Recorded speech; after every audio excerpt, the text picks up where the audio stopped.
The Human Rights and Humanitarian Forum in May 2024 brought together influential voices to Los Angeles to discuss gender justice and women's empowerment. Organized by the Aurora Humanitarian Initiative in collaboration with UCLA's The Promise Institute for Human Rights, the event addressed critical challenges and opportunities for advancing gender equality worldwide.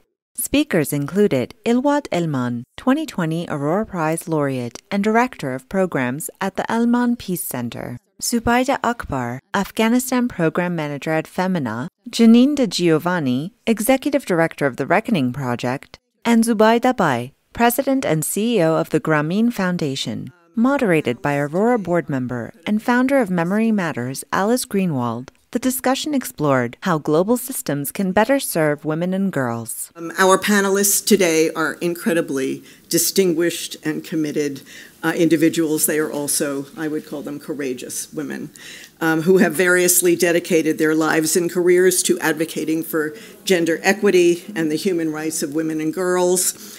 Zubaida Bai, president of the Grameen Foundation, opened the session with a personal story that underscored the invisibility many women experience. From her childhood to her professional life, Bai's experiences revealed how systemic barriers hinder women's voices and contributions.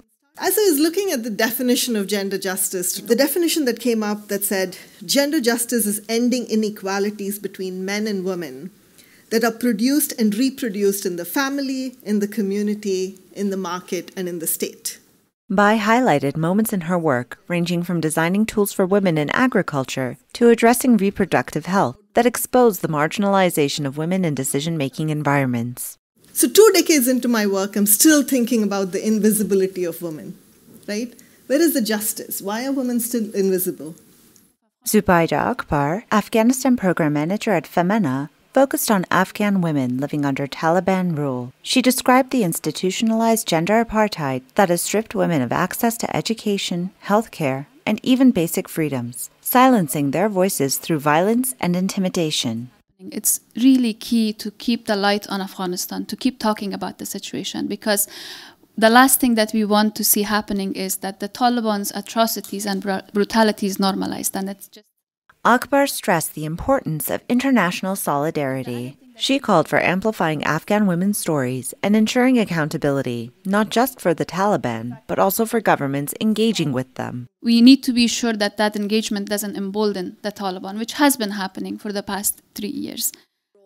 Ilwad Elman, 2020 Aurora Prize Laureate and Director of Programs at the Elman Peace Center, spoke about the systemic violence against women in Somalia. She explained how subjugation and abuse creates a dangerous cycle that normalizes these conditions for future generations. Where there's systemic violence against women, there's also an environment where children experience, witness, are exposed to women's subjugation, violence against women, abuse, and it becomes normalized. And that's what we see in Somalia. Despite these challenges, Elman highlighted signs of progress in Somalia, including legal reforms like the Sexual Offenses Bill and shifting societal norms. With 80% of the population under 30 and an average age of 16, Somalia's youth are driving changes after decades of conflict. So we're talking about a nation of children that have only ever known war. So when we're talking about change being possible, one, it very much is because the nation of children, and we know how malleable their minds are and how much change can happen when we engage the youth. Janine di Giovanni, Executive Director of the Reckoning Project and a longtime war correspondent, shared her transition from reporting on conflict to advocating for justice for war crimes victims. Drawing on examples like Bosnia, she underscored the impunity that perpetrators often enjoy. Those 16,000 women I told you about in Bosnia, 70 men were charged with it, and only 30 of them were actually convicted. What I wanted was justice for them. Giovanni emphasized the importance of women in peace negotiations, a role often overlooked in male-dominated decision-making spaces. She cited Colombia as a powerful example of how women's involvement could lead to more lasting peace. It really is everybody's problem. It's not just a woman's problem, and making that the narrative is critical to getting to the solution. It's fascinating. Thank you so much.